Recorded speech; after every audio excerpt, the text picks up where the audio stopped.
honestly say, Doug, by turning Medicaid into a block grant and giving it to the states, that you can cut $770 billion out of that program over the next 10 years, and it's going to have no impact on legitimate recipients? These are increases that have not come yet. So by repealing Obamacare and the Medicaid expansions, which haven't occurred yet, we are basically preventing an explosion of a program that is already failing. So we're saying don't grow this program through Obamacare because it doesn't work. Prevent that growth from going because it's not going to work. It's going to hurt people who are trying to help. It's going to hurt hospitals and states, and give the states the tools that they're asking for.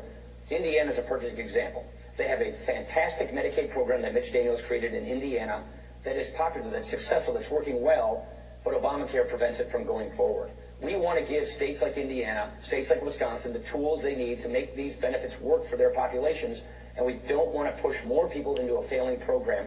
And by not pushing people into this failing program, we do save these kinds of dollars. I want to pick up on this because I must say I didn't understand this. Are you saying that as part of your budget you would you assume the repeal of Obamacare? Yes. Well, that's not going to happen. I love that. As part of your budget, you're assuming the repeal of Obamacare? Yeah. Well, that's not going to happen.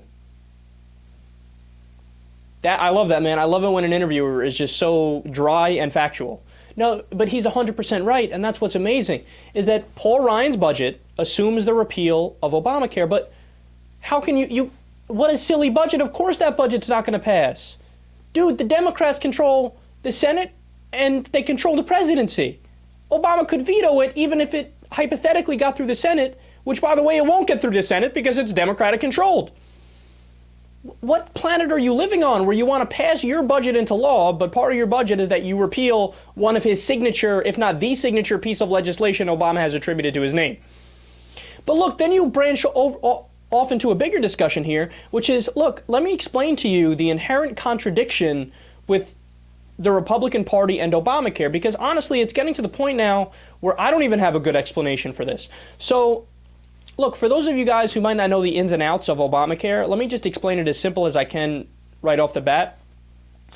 Obamacare is a very pro-business piece of legislation because it mandates that individuals have to go to the private sector by law to buy their insurance. Now, you guys know I'm in favor of a Medicare for all system.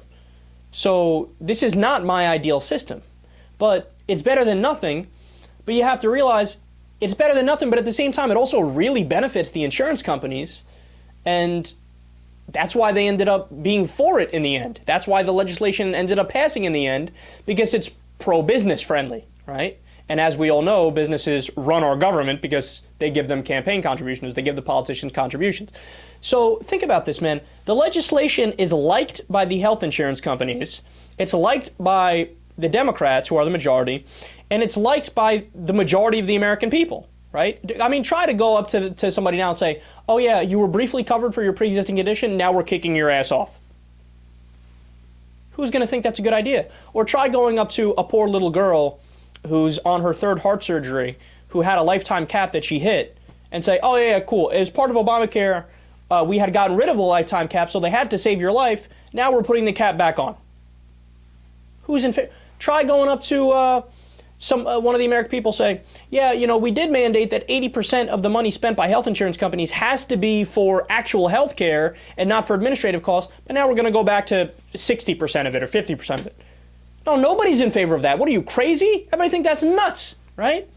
But that's the thing, is that the Democrats like Obamacare, the American people like Obamacare, and the industry, the insurance companies like Obamacare, because they have more people in there that have to pay them, right? But the only people who still are saying, no, we're going to repeal it, are the Republicans. How can you say that? Because normally the Republicans do whatever industry tells them. That's the whole point of the Republican Party, is to do exactly what corporations want. They're a wholly owned subsidiary of corporate America. But this is one area where they're not doing what the corporations want. They're like, no, we're still going to try to repeal it. I literally don't know the motivation for them to do that. I don't get it. I just don't get it. And you guys know I follow politics every day. I'm at a loss. And then it becomes even more staggering when you look at the numbers. Ryan's plan, like we said, would repeal Obamacare. But look at this irony. You know that attack that Mitt Romney and Paul Ryan had against Obama during the campaign? Obama cut Medicare by $716 billion. How dare he? How dare he? He wants to cut Medicare. Evil, evil. So they attacked him on that. Remember, the fact was that $716 billion was in fact not a cut to Medicare benefits. It was a cut to the providers that were price gouging. It was a cut to Medicare Part D, right? It was a cut to the for-profit middleman that was gouging. Well, now, according to the Ryan budget, he's like, yeah, let's keep in that $716 billion cut.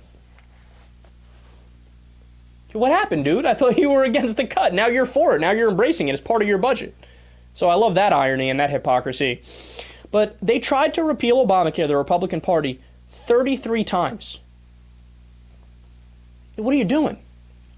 What a tremendous waste of time. They spent over $50 million trying to repeal it and 89 man-hours trying to repeal it. Michelle Bachmann, I think she proposed, I don't know whether it was the 32nd or the 33rd time, she proposed the bill. She proposed it, the very first bill of Congress this session, before they did the Sandy bill, which was desperately needed and people were waiting for.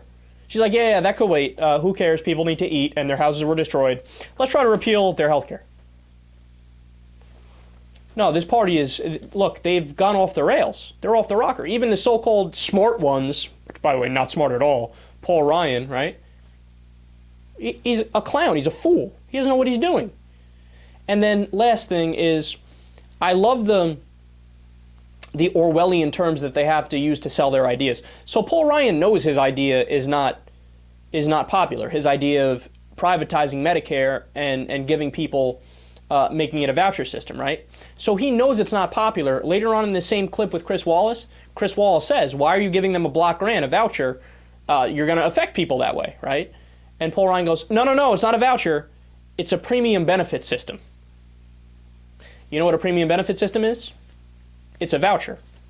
It's the new term of art that they use to describe a voucher because they know how unpopular a voucher is. And their pollsters and Frank Luntz and a language expert said, stay away from that word, say premium benefit. This way it confuses people and they go, well, that sounds technical. I guess I like that.